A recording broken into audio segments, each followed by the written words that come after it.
Bienvenue dans cette nouvelle vidéo. Nous allons apprendre ce que c'est qu'un segment.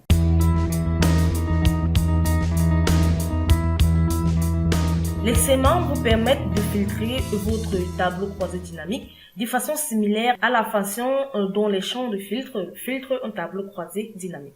La différence est que les segments offrent une interactivité conviviale, vous permettant de mieux gérer l'état de filtration de vos rapports de tableau croisé dynamique. Alors, heureusement, Microsoft a ajouté une autre dimension au segment, à l'introduction de segments qui sont les segments de scénario.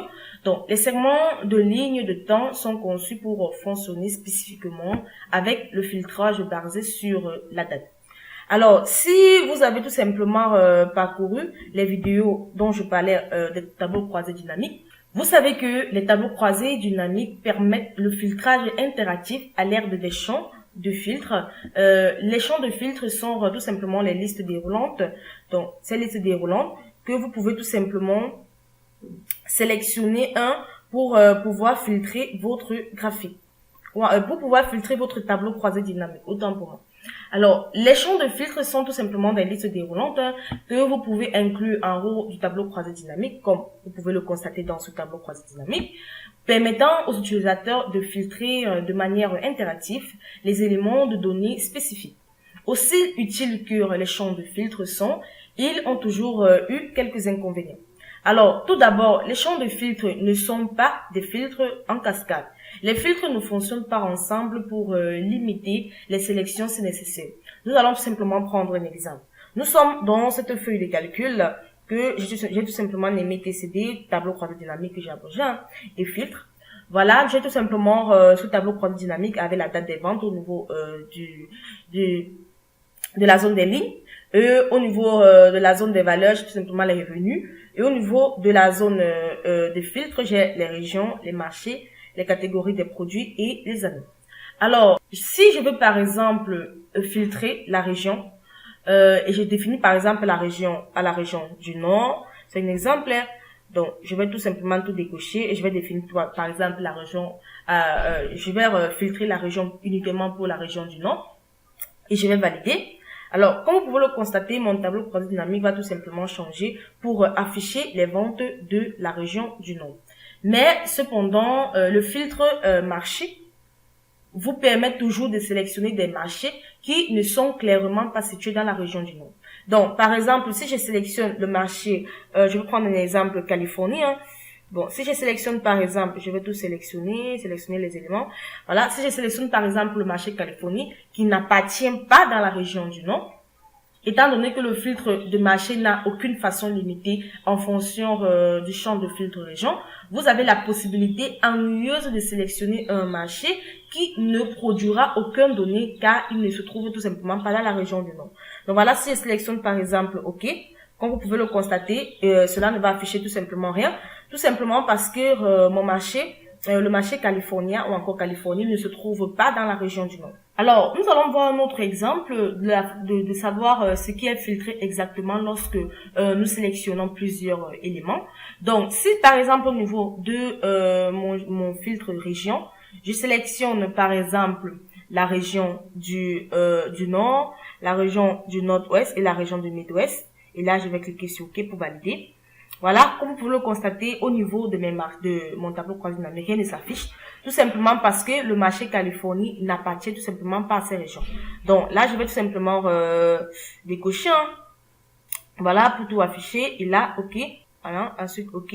Alors, comme vous pouvez le constater, mon tableau croisé dynamique affiche effectivement pour toutes les régions, pour les marchés, tous les marchés pour les régions qui ont été sélectionnés.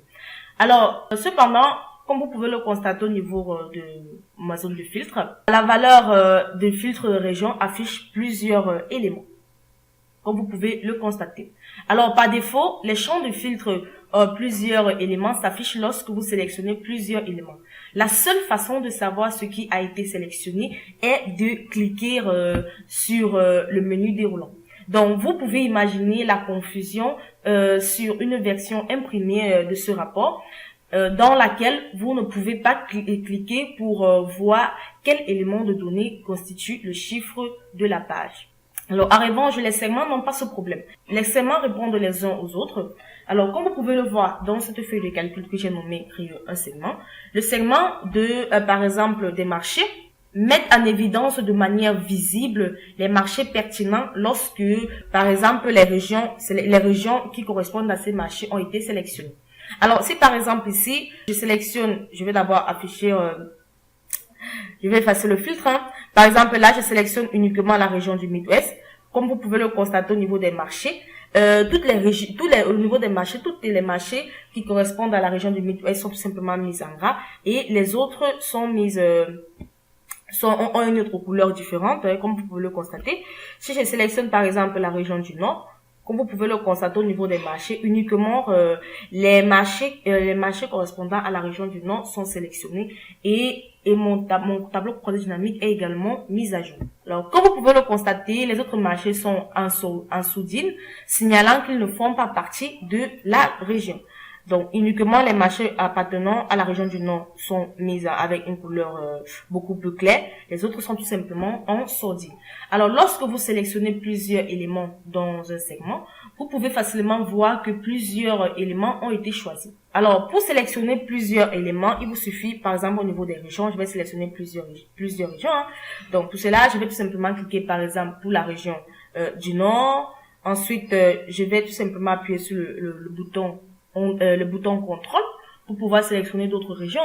Donc, après avoir sélectionné la région du Nord, j'appuie sur le bouton contrôle. Ensuite, la région du Midwest et ensuite la région du Nord-Est. Ça, c'est un exemple palpable. Donc, ensuite, je vais lâcher. Comme vous pouvez le constater, mes 3 régions ont été sélectionnées et elles mettent en évidence tous les marchés qui appartiennent tout simplement à ces 3 régions. Les autres sont tout simplement mises en sourdine. Les autres sont tout simplement mis à sourdine. Donc, comme vous pouvez le constater, la façon la plus efficace de sélectionner plusieurs éléments est d'appuyer sur le bouton contrôle du clavier et de pouvoir sélectionner d'autres éléments pour pouvoir les afficher au niveau de votre tableau croisé dynamique. Alors, comme vous pouvez le constater, les segments travaillent ensemble pour vous montrer la pertinence des éléments de données en fonction de votre sélection. Alors, j'espère que vous avez vraiment compris la différence et l'avantage que vous avez d'utiliser les segments par rapport au filtre qui ne vous avantage pas lorsque vous avez plusieurs éléments ou encore lorsque vous avez 2 champs de filtre à sélectionner. Mais par contre, au niveau des segments, cela ne pose tout simplement pas de problème. Lorsque vous avez plusieurs éléments de segment à sélectionner, cela affiche tout simplement les 2 éléments en interagissant entre eux, en travaillant ensemble pour vous montrer la pertinence des éléments de données en fonction de votre sélection. J'espère que vous avez aimé cette vidéo de l'entreprise Excel Corpo, entreprise spécialisée dans les prestations de services Microsoft Excel. Si vous avez aimé cette vidéo, n'oubliez pas de vous abonner et de cliquer sur le bouton j'aime et ensuite de la partager. Si vous avez des questions à poser, vous soyez libre de les poser dans l'espace commentaire.